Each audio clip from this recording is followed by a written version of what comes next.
Hey everybody, it's Matty C. In case you don't know me, I'm a longtime fan, supporter, and occasional volunteer for Stand Up. Pete was kind enough to allow me to take a minute to tell you about my upcoming house concert tour. I'll be playing a series of intimate acoustic shows across the eastern U.S. in the first half of July. These shows are happening in backyards, historic buildings, recording studios, and even the former site of a World's Fair. I'll be playing songs from throughout my long career in the stick-arounds, Harbor Coat, and the Pantones. It has been a lifelong dream of mine to go on a tour like this and earn a part of my income from my music. This is an exciting but terrifying leap, and I would love it so much if you would join me out there and support me at one of these stops. You can find more information and all of the dates at phono4records.com/house shows. Pete, thank you so much for letting me share. I really appreciate it. Cheers, y'all. Matty C. Stand up. Yeah, there you go, everybody. Go see Matt Carlson. He is on tour. He's headed out. House concert tour. He's been preparing for this for a long time. 17 days, 16 shows, 10 states, over 3,000 miles. And find out more at whatamimaking.substack.com, where he writes and posts podcasts, and just one of our many super talented listeners and members of our amazing community, this family that we have built together and keep on building. Welcome to it. New listeners, new subscribers all the time. If you've got something that you want to plug, that you're promoting, a podcast, a concert tour, a Substack, you make jewelry or something, anything, let me know. If you're a member of this community, we'd love to hear from you and try to help you build something, anything that is wonderful and beautiful and sustainable and uniquely yours. So you'll hear from Dr. Barry Hummel as well about his podcast. I'll promote this stuff for the next couple of weeks, and let me know if you have something that you want to promote. Reach out, standupwithpete@gmail.com. I have an awesome guest today. It's the legend Thom Hartmann joining me today to talk about yet another book that he has written. The guy is so prolific in so many ways, but his new book is part of his Hidden History series, and I think it's one of my favorites. He's written them about neoliberalism, Big Brother in America, American healthcare, American oligarchy, and this one is the hidden history of American democracy, rediscovering humanity's ancient way of living.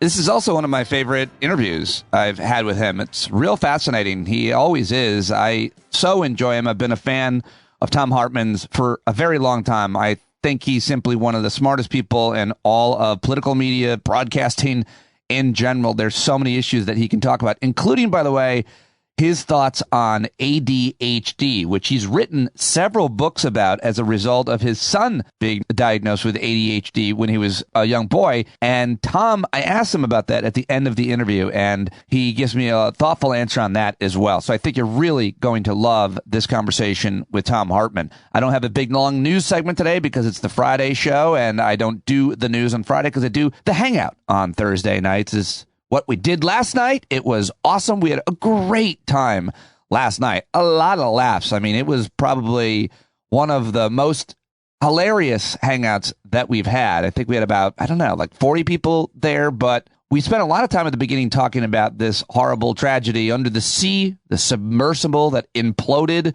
that had a whole bunch of very wealthy people on it, and say whatever you want about it, make whatever jokes you want about it. I'm not sitting here casting blame or judgment. Not really, I guess, my thing, but we did talk about it last night. And we did joke about it last night behind kind of closed doors. And Kevin Richberg, who is an expert on many things, including a lot of stuff under the sea, as he's spent a lot of time scuba diving and even in submersibles himself, he proved to be quite a source on the issue and the subject. It was really interesting to hear his take on it. And at one point, Gareth Sever, who is a talented musician, Buckets and Boards, of course, said when someone asked Kevin what was the cause of death, he was about to explain that the ship imploded, but Gareth jumped in, as he often does, with a hilarious quip and said, the cause of death, hubris. And then I said, that was so funny. I asked him if I could tweet that. That's just some insight here, because Gareth then, as he often does, wrote a song in real time about our conversation and the incident and the overall issue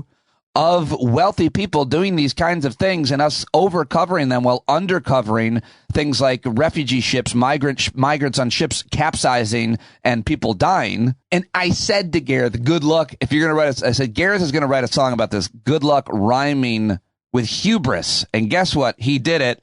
I recorded it. Here's Gareth's song that he wrote in real time last night. Pretty much everybody in the world was on the edge of their seat when the fate hung in the balance for a handful of elites. Thankfully, the media of meritocracy reminded us rich people's lives are more valuable than refugees. The safety measures taken were clearly questionable. I mean, even my friend Kevin knew as soon as he heard this frivolous expedition would be terminal. And sadly, the end of this story is totally unreversible. I'm canceling my plans to spend several years of wages to get bolted into a touristy submersible. And the best tweet on this, and he means no disrespect, he's just taking the piss, comes from Pete Dominic, who incidentally was late growing hair near his pubis. He said the billionaires didn't die from implosion, they died from hubris. Oh, listen to my story as a warning for the rich. I said, spend that dough that you don't need riding another billionaire's dick rocket instead. And I will say I'm sorry when anybody unexpectedly dies, but it all really tears me up inside. Nobody deserves it when they're not ready to be dead. Or rather, so many less fortunate deserve so much better. Listen to my story as a warning for the rich. I said, quit pouring your billions into things to brag about. Brag about maybe saving the world instead. And uh-oh, uh-oh. Oh no. Oh no. Gareth Sever, everybody. Those are the last words there. Oh no. I just made that up. Okay. There you go. How talented is he? How talented of an audience do we have here? So many amazing, hilarious, brilliant musical talents as well. And Gareth Sever, one of them. And go to bucketsandboards.com to learn more about Gareth and his partner Matt, who do amazing performances, percussion performances, the style of Stomp and Blue Man Group, but they're better. You can see them in Branson, Missouri this summer, where they're doing a whole bunch of dates. That's where they live, but they're always on tour. You can go support them as well. Gareth's so good. That was actually fairly poignant, gotta say. Just the message alone of what Gareth is saying. A lot of people are saying that, and he put it right into a song in real time. All right, so what? We've talked about Maddie C. and Kevin Richburg and Gareth. Thank you all, and thank everybody who is supporting this podcast with a subscription. Listen, if you just want to give me money for the show to support it, great. I appreciate it. But if you want to be a part of the community, a larger part of the community, man, there's so much. We have so much fun at our Hangouts and on the Discord platform, and people connect. And we were talking last night about how it seems often that reality itself is slipping away. And how do you know that you haven't started to lose it on this idea or this issue or this part of your life or not? Part of it is those Hangouts that we do on Thursday nights where people come together and remind each other of our own shared reality, which is still here together on Earth One. So a lot of reasons to support the show, and I appreciate it very much. Go to standupwithpete.com right now or patreon.com/Pete Dominic. Welcome to new subscribers. I'll give shout outs next week, but right now I want to get to my conversation with Thom Hartmann. His new book is The Hidden History of American Democracy. Thom, of course, is internationally syndicated talk show host. Talkers Magazine named him America's #1 most important progressive host, and I couldn't disagree. He's been in that spot for years and maintained his credibility and integrity as one of the top 10 radio talk shows in every year, more than a decade. He's won all kinds of awards. He's done amazing things with his wife and life. He and his wife Louise have done amazing things around the world, building schools for children, educating young people, and so much more. Of course, he's the author of New York Times bestseller, more than 30 books of his. Not all, I don't know if they're all on the bestseller list, but I mean, many of them are, and Thom is just amazing. So I'm very happy to have him joining me. Please go let him know that you in many a number of ways that you heard him here on the show. And let's stop stammering and yammering and get to the great Thom Hartmann. There he is, one of the greatest of all time, one of the best, both on the radio, in print, speaking, leading. Thom Hartmann, welcome back. So great to have an opportunity to talk to you again. Congratulations on the new book. Thank you, Pete. What a series. Thank you for having me. The Hidden History series is so good. I'm sorry, I'm talking right over you. No, it's number 9 in the series, and it's a good book. It's so vitally important. The Hidden History of American Democracy, Rediscovering Humanity's Ancient Way of Living. You know, right before I hit record here, I remembered that you were featured in my friend Tom Shadyack's documentary film, I Am. And there's a little bit of overlap with what you were saying there about, I think, how nature gets along to how humanity can and has in the past gotten along.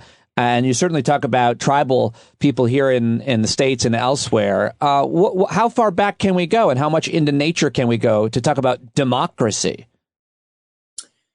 I think we can go all the way back to the beginning. Pretty much every animal, certainly every social animal, there are a few animals that live very solitary lives, but they're the exception rather than the rule. But basically every social animal lives in a democratic society. There was an amazing study that was done out of the University of Essex back 10 years ago or thereabouts, where the university had a forest, and they had a herd of red deer there. And the question they were asking is, how do the deer engage in decision making? Is there some alpha leader who just says, "Okay, it's time to go to the watering hole. Let's go have a drink," or what? How do they do it? And so they put cameras in the trees and they watched these deer for a couple of months. And what they discovered was that there were 3 watering holes, and then there was this herd of deer. And these are actually critical decisions when you go get the water, because if you go too soon, people don't get enough food, enough nutrients from grazing. And if you go too late, you've got, the weaker or younger members of the herd might, be injured by dehydration. And so, how do they make this decision? Well, what they found was that, as they got closer and closer to the time when typically they would go, the deer would start pointing their bodies at one of the 3 watering holes. And when 51% of the deer had pointed their bodies, 50% plus 1 deer had pointed their bodies at one particular watering hole, within a minute or two, the entire herd would just organize itself and head right for that watering hole. They literally were voting. So then they thought, well, how would a predator, how would danger change their equation? I mean, when the founders of this country came up with winner take all elections, it was 50% plus 1. And that's how, the House and Senate operate. But for really critical things, we require a 2/3 majority. You want to amend the Constitution, you got to have 2/3 of the House and Senate to do it, for example. So they put a predator, or what the deer thought was a predator, a stuffed wolf or something. I don't know what it was, but near one of the watering holes, the one that the deer most likely were going to go to. And what they found was that, the deer went up to the 51% threshold, and the herd didn't go. And 52, 53, 55, 56, 60, 61, 60. When the deer hit 66%, the herd went to the watering hole. And so, democracy, and I interviewed Kent Conrad, one of the scientists who did this, and said, what happened when you published your results? Because, he had published his results. And what did you learn? What kind of response did you get from your peers? And he was like, the first call I got was from the bug people, the entomologists. And they're like, have you ever seen a ball of gnats?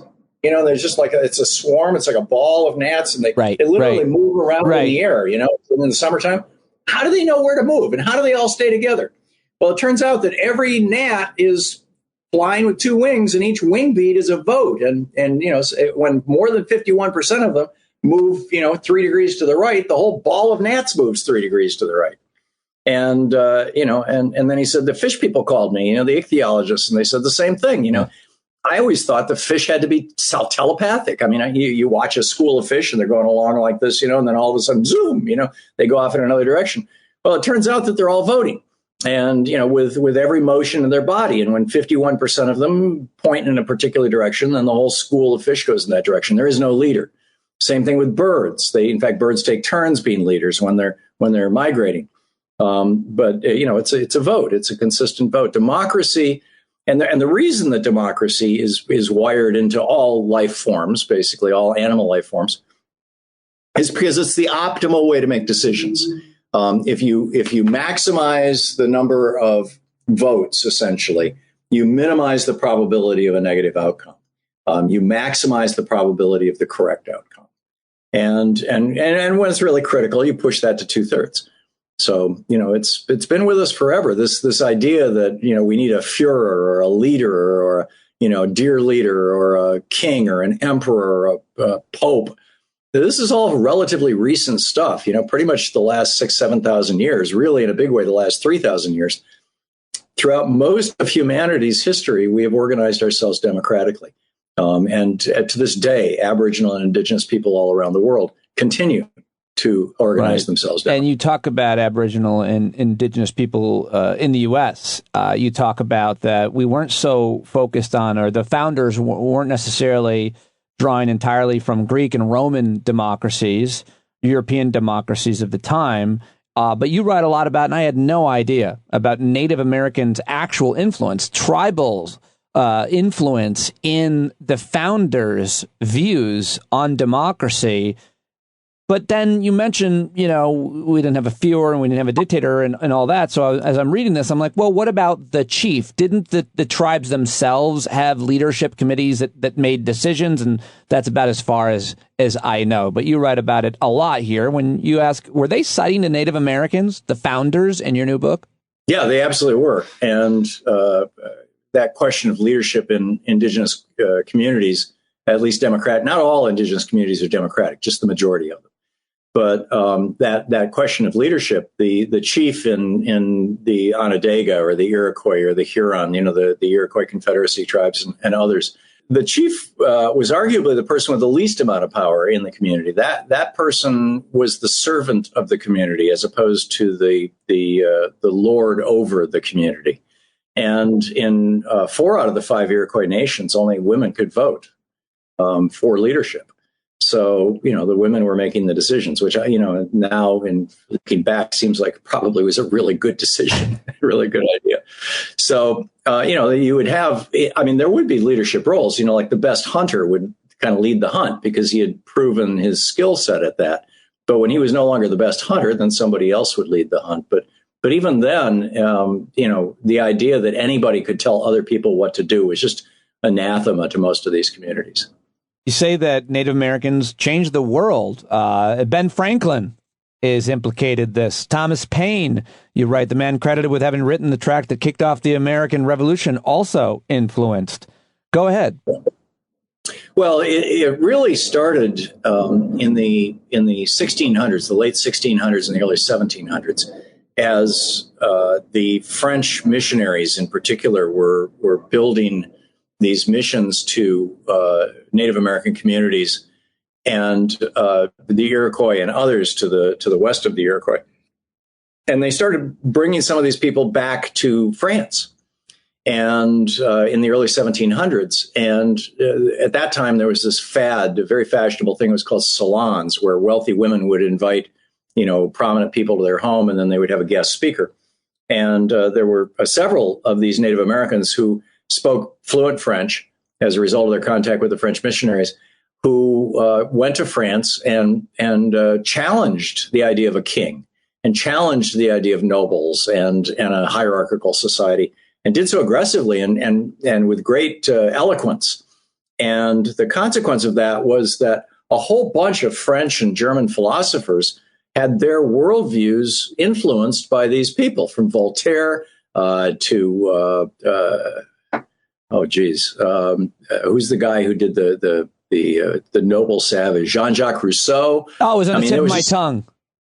Yeah, there was a bunch of them. I mean, a bunch of these philosophers and Montesquieu. These were the people that the founders of America grew up reading, right, and looking to. So actually, it was like the Native Americans influenced the French. The French then influenced the founders of America, who then hooked up with the Native Americans. Ben Franklin spent 20 years of his life as a principal envoy to various Native American tribes. Thomas Jefferson, when he was a child, his father James Jefferson, or Peter Jefferson, excuse me, was a map maker, and he traveled all over Virginia, and he spoke several Native American languages, and they used to come and stay at the Jefferson household. Thomas's father died when he was 15, but up until that time, he got to know a lot of these people. And in fact, there's a whole scene about that in the book. So and when the Constitution was written, they invited 37 delegates from the Iroquois Confederacy to come to Pennsylvania, to Pittsburgh, or Philadelphia rather, to the what we call Constitution Hall now. And they stayed a couple days in the upstairs, and they were honored in a ceremony. I mean, it was just this whole American experiment was based more on Native American society than it was on Greek or Roman democracy or republic. I had no idea. I really had no idea. I am loving. This is probably my favorite of the series. I just it's so all the work, all the books are so relevant. But I am just really enjoying this. We've been talking about part 1. The Founders Meet Ancient Democracy. Barely touched it. You got to get the book, because I got to get the part 2 right now with Thom Hartmann, which is titled America Gets a Constitution, but Don't Ask the Average American What's in It, which I think is funny.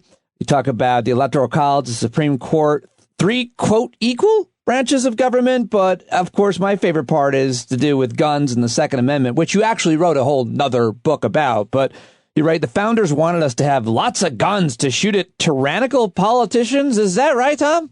That's what I hear a lot. That literally was never discussed during the Constitutional Convention in the summer of 1787.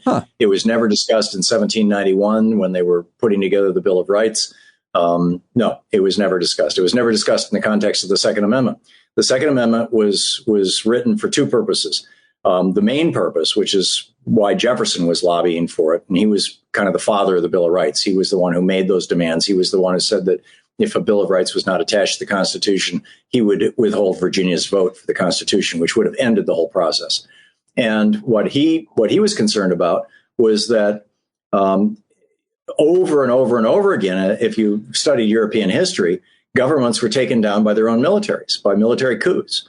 And he was concerned that if we ever had a standing army during times of peace, that it represented a threat, that it would represent a very real and specific threat to democracy. So the solution to that was to do what Switzerland does to this day, which is instead of having a standing army during time of peace, you have a citizens' militia. We call them today in the United States, we call them the state militias or the National Guard. And those state militias would then be the ones that would be called up by the federal government to defend the country if the country was ever invaded. Sorry, we got some F-16s going over there. No, they've been called up during this answer because they don't like it. Yeah. Yeah. No, it's every day they're doing their practice. And he was quite concerned about this. And so for that reason, in the Constitution, in Article 1, Section 8 of the Constitution, it explicitly says that Congress can appropriate money for anything for as long as they want, with one single exception, and that's the Army. Army appropriations for the Army cannot last more than 2 years. Forcing Congress every 2 years since the ratification of the Constitution in 1789, forcing Congress every 2 years to say one more time, yes, we want to continue to have an army. The other part of that was, to allow for the individual states to have militias, they had to have an armaments system for those militias. And that's where the Second Amendment came along. Originally, it said for the security of a free nation. Then Patrick Henry, when the Virginia Ratifying Convention came along, Patrick Henry stood up. He was the largest slave owner in Virginia. He had over 300 enslaved people. And he stood up and he said, this is all part of a nefarious plot to end slavery. We know that these people want to end slavery. All they'll have to do is call up our militia, because our militia here in Virginia is also our slave patrol. It's the only thing that keeps our enslaved people from rising up against us. And all they'd have to do is, declare, a national crisis and move the Virginia militia into Massachusetts, and that would be the end. We'd all be slaughtered. And so James Madison called him paranoid to his face. I mean, literally used that word. But then modified the Second Amendment to say for the security of a free state rather than for the security of a free nation, to encompass the slave patrol. So those are the really two reasons why the Second Amendment was. I don't feel like, and you'll be honest with me, that there's much debate amongst constitutional historians about there being a debate over firearms and the right that individuals had to them during those times. Like, I feel like that's a pretty well documented. It is, the idea that people needed guns with permission from the federal government to either defend themselves or to shoot back at tyrannical governments was just, patently absurd. I mean, it's like nobody took that seriously.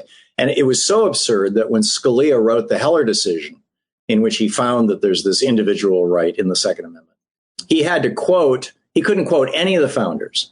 He instead quoted a guy, an anti-federalist, who had written a tract in 1788, I think it was, against the Constitution. And the anti-federalists were the people who were opposed to the Constitution. That's who he had to reach. I mean, a guy who not only didn't want the Second Amendment, he didn't want the Constitution at all. And, he was the one guy who was saying, I want to have guns so I can take down a tyrannical government. Nobody took that seriously. Yeah, we're going to create a government, and then we're going to create a system within that government to destroy that government? That doesn't make any sense. That is just one small part of part two. So much more to talk about there. But in part 3 of your book, it's titled The Battle for Democracy. And I think this is really important because you talk about, I think, to me, the most interesting thing, and you talk about this all the time throughout your career, is how political and economic systems interact. Tom, I don't think most people know the difference between political and economic systems. I mean, people in Congress, especially Republicans, use them interchangeably all the time. They talk about America was founded as a capitalist country, or democracy is capitalist, or, all kinds of, people mix those up. So maybe start there and then talk a little bit more about what you're writing here. Yeah, democracy is a political system where the majorities will, at least in theory, we don't have a pure democracy like the Greeks did. We have a representative democracy. We hire people to represent us. But in theory, they represent our interests. And so, it's basically majority rules. We've gotten away from that over the last 20 or 30 years, largely because of Supreme Court decisions that have legalized political bribery. But that's how it's supposed to work. And economics, capitalism is an economic system. Communism is an economic system, although it's one that implies governance. There have been historic critiques of capitalism. I think Adam Smith's book, The Wealth of Nations, is the most well-known, but actually his book, A Theory of Moral Sentiments, is probably the best critique of capitalism outside of Karl Marx's. Here are the dangers of unregulated capitalism. You can't have unregulated capitalism any more than you can have an unregulated NFL football game. If whichever team had the most money could have the most people on the field, or, if there were no rules, it wouldn't be football. It wouldn't be fun to watch even, and it wouldn't work and it wouldn't last. You've got to have rules. Another season that the New York Jets have no penalties at all. The full season. Wow. Again. Yeah. All because of a $1 billion donation to the NFL. Right. So the money and obviously the influence of, we can go back to the Supreme Court and talk about the influence of money in our political system, which is, pretty new too. And certainly the other thing is transparency about that money. We don't even get, not only can you donate as much as you want now, but we don't even get as citizens to know where it's coming from. Do you want to say anything about that before I get back to my script? Well, I think that's one of the most important points, and that is that you can't have a democracy if the levers of power are being manipulated by anonymous people. Yeah. You just can't, regardless of what 5 Republicans on the Supreme Court have said in the Citizens United decision. You can't. I guess the most important thing you write here in this book is about democracy's crisis today, democracy's modern crisis. you call it, the kind of the moment that we're at and we've been at for I don't know where you want to frame it, the time frame. Go ahead. What is it? The crisis? Well, I think we have two overlapping crises. One is Ronald Reagan took us out of classic regulated capitalism and democracy and moved us into neoliberalism, which was the topic of my last book that you and I talked about. Yep. And neoliberalism has gutted the middle class, the American middle class. We've gone from 65% of the population down to 45% of the population. And that has left a lot of really pissed off people, particularly pissed off white people who used to be in the middle class and aren't anymore. And they're looking for villains, and the Republicans are going, hey, it wasn't us. It's those black people over there. So that's a crisis. And then the other crisis is the Supreme Court legalizing political bribery. And obviously they themselves are indulging in this as well. What do you say? What do you mean? Well, how is the Supreme Court indulging in political? I mean, I wasn't going to get too topical on you, but you do mention. Process. Yeah. Step number one, they said that the First Amendment says that free speech shall not be restrained by government, which sounds great. But then they said money is the same thing as speech. Right. So whoever has the most money has the most speech. And that's fine with the Supreme Court. And that's not the history of America. I mean, the Tillman Act was passed in 1907 that made it a federal felony for any corporation to give money to any candidate for political office at a federal level. We have regulated money in politics for virtually the entire history of America until the Supreme Court, till 5 Republicans specifically on the Supreme Court came along and said, no, we're going to do it this way. So, number one, you've got that. And then number two, they said, oh, and by the way, corporations are persons. And so they're entitled to rights under the Bill of Rights, which was written to protect human beings. And, the First Amendment says that you have the right of free speech. Corporations, therefore, have the right of free speech. And, they can accumulate money basically infinitely forever. And if they're using that free speech, that money to manipulate politics, that's just fine with the Republicans on the Supreme Court. It's a disaster for this country. A lot more to talk about part 3, the battle for democracy. But the last section of your book is a prescription. It's solutions. Mm-hmm. Part 4, a 21st century democracy agenda. I thought of just reading each embolded kind of chapter here because they're all so important and interesting. But for the sake of time, and everybody's got to get this little book, which is packed with knowledge, information, and, of course, hidden history. Thom, I wanted to try to argue with you about one of these things, which, of course, I agree. It would be great if we could do it. But I don't think that we ever could do it. And that is, you talk about wanting to break up the media conglomerates and restore a robust free press. Given the internet, given podcasts, given YouTube, given AI, how could we ever possibly get back to anything that we could remotely call a robust free press? Much less really bust up the media conglomerates, which we could talk about easily with everything happening with CNN, which is owned by, I think, Warner Brothers, which is owned by Liberty Media. I mean, it's pretty confusing, all the consolidation, who owns what. Owned by a right-wing billionaire, yeah. Prior to 1996, we had a law built into the Telecommunications Act that limited what was called cross-ownership, the ability of somebody to own both a radio station and a television station, or both a television station and a newspaper, or both a newspaper and, or even all three, in the same markets. Most states also had laws that required media within a particular state to be owned by people who live in that state. Because you don't want Boss Hogg to have the newspapers, the radio stations, and the TV stations, and that's obviously for obvious, reasons. That's why they made those. And we had seen in the late 18th century, we had seen the danger, or the late 19th century, excuse me, we had seen the danger of this with the William Randolph Hearst empire. Where there was basically one national newspaper that had become the tail that was wagging the political dog of America.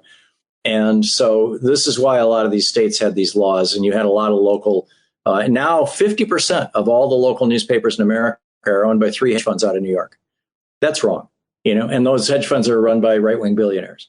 That should not be. We should go back to having local media. So I'm arguing for local media being local and national media to the extent that it's out there. If it is behaving like a monopoly, being broken up. The Supreme Court used to be all in on this in 1963, I think it was, maybe 65. There was a case that involved the Buster Brown Shoe Company and the Kinney Shoe Company. and they wanted to merge. And the merged company would have controlled 5% of the shoe market. And the Supreme Court said, you can't do that. 5% of the shoe market is too much. That's a violation of our antitrust laws. And so they blocked that merger. Nike now owns 19% of the entire shoe industry. Google has like 90% of the search engine industry. I mean, there are things that you can do to break up these monopolies. There's talk right now in Congress about, how Mark Zuckerberg built Facebook, not just as Facebook, but every time a competitor came along, he wiped them out or bought them out. And that's how he's got WhatsApp and he's got Instagram and all these things. Well, he shouldn't have those things. They should be divested. They should be spun off. You're never going to get some of the behemoths, but, there needs to be competition. If you don't have competition, you can't have healthy capitalism. You mentioned the Supreme Court in different places in this book. And given the news now that everybody's got a billionaire in their pocket, that I guess, Leonard Leo picks the Supreme Court justice, that they get on the court, and then he partners them with a billionaire who basically sponsors them and does whatever they want. I mean, it's like, it's just crazy. And he's got now $1 billion. It's not going to change anytime soon, I would argue. But whether we ever pack the court, which I don't think we're going to happen, add justices, add Supreme Court seats, but there should be reforms. They should have a code of ethics, and this could be something that the United States Senate starts. Am I right about that? What do you think about Congress? I mean, Article 3, Section 2 of the Constitution says Congress shall operate under regulations defined by and within the context of exceptions defined by Congress. Now, I'm paraphrasing, but you can read it. It's very clear that Congress controls the Supreme Court. Congress is the first among equal of the three branches of government. And Congress simply needs to pass a law. And actually, they already have. I memean, there is an ethics law that the Supreme Court justices have broken. It's unlikely anybody's going to prosecute them, but it's just wrong what they're doing. I can't thank you enough for joining me. I'm looking forward to talking to you again soon. The Hidden History of American Democracy is my favorite of the hidden history books, and I love them all. And everybody should get them and buy them for gifts. Thom is an American treasure, and it's always a real honor to talk to you. Thank you very much, Thom Hartmann. Thank you, Pete. Thanks for having me on your program. Well, there you go, Thom Hartmann. I hit stop, and then we were talking. I said, I'd love to get more time with you to talk about the issue of attention deficit hyper disorder, ADHD, ADD, however you refer to it. He said, I got a few more minutes right now if you want to. And I said, I'm not really that prepared. I just know I want to talk about it, but I want to read your stuff and learn more about it and ask some questions. And I said, you know what? Let's do it. So here's bonus Hartmann on ADD, an issue which he's written a tremendous amount about, I think knows a lot about, and is an authority on. All right. So I got a bonus time with Thom Hartmann because I really wanted to ask him about a completely different subject, which he has written and researched about his whole career.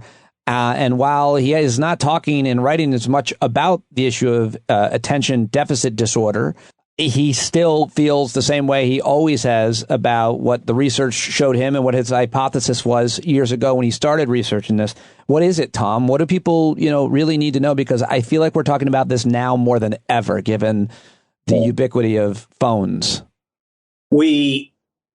There are genetic anomalies that we all carry, and very rarely do these things exist in a complete vacuum, that they're just random BS, just here to torture us kind of things.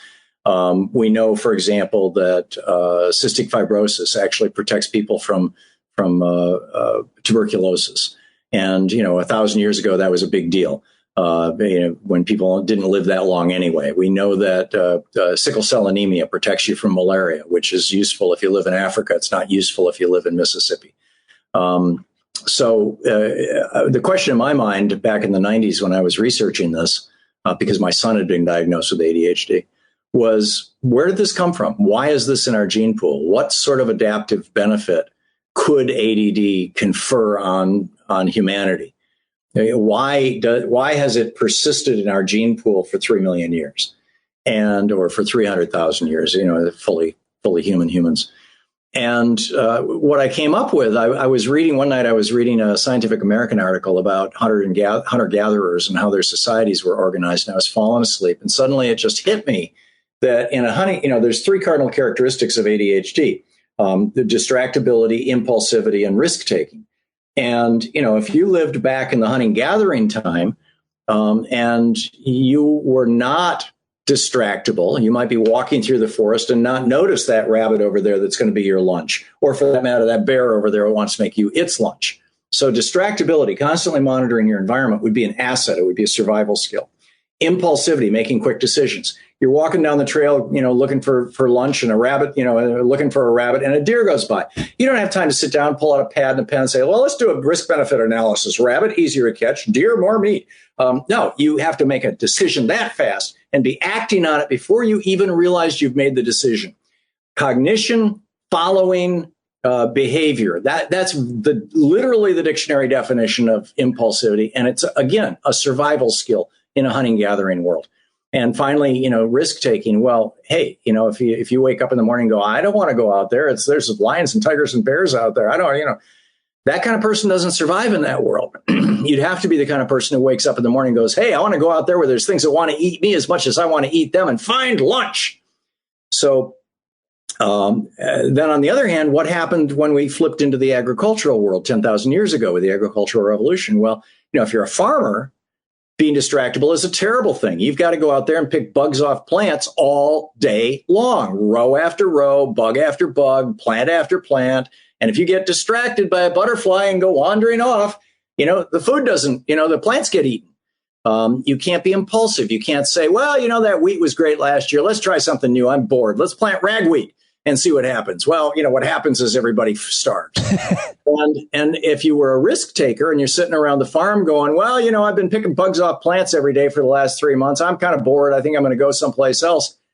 What happens? The crops don't get brought in. I mean, so this hunter versus farmer mentality, they're like the two extreme ends of the pole. And you see this, I call people like, people who are professional bookkeepers and really good at it. They're like professional farmers. And then whereas, people who are like private detectives or talk show hosts or authors, investigative and journalists, people like, they're professional hunters, and not to mention real professional hunters. And so, and then as society evolved, as our modern society over the last 200 years in particular, and we started developing schools, we developed schools along the same lines as factories. The factory is, you put a bolt on a screw all day long, bolt after bolt, screw after screw. It's a farmer job. So we designed our schools to be perfect for farmers. Well, the fact of the matter is 10, 20% of us are hunters. And, we find school painful because we've got to sit in the damn chair all day long and not move. So, I when I wrote the first book I had and subsequent books, I've written 5 books on this. I made some suggestions for how we could fix our schools, for example, and our places of work as well. When it comes to medication, what are your thoughts on it for ADD and how it's prescribed, how it's used? If you are a hunter and you are stuck in a farmer's job and you can't get out of it, or a farmer's school and you can't get out of it, and your choice is take medication or fail, take the medication. I have no hesitation about that. On the other hand, if you have any control over your environment, if you can get into a school that's good for hunter kids, if you can get into a job that's appropriate for a hunter personality, do that. It's better without the drugs. Life is always better without pharmaceuticals.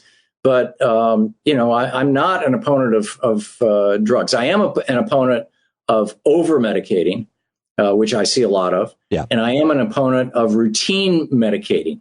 And we went through this with my son back in the day, and I went through it myself. I got a prescription for these drugs too, because I recognized myself in my son. And, I went to his psychiatrist and I said, hey, give me some of that stuff. Wow. I want to talk about it. And what I found was that, it works great on an ad hoc basis. I haven't taken any of this stuff in 30 years, but when I was running a business at the time, and when I had to sit through long, boring staff meetings and stuff, I'd take a quarter of a tablet of Ritalin and I could do it. When I'd have to edit a book, I could do it. As I've gotten older, my impulsivity has diminished. I think I'm in my 70s now, and I just don't even feel I'm not bouncing off the walls like I was in my 40s. But I think that using these drugs on an ad hoc basis, kids taking them only when they're at school, that's how I would do it. That's how I would recommend doing it. Although I have no medical training, don't take this as medical advice.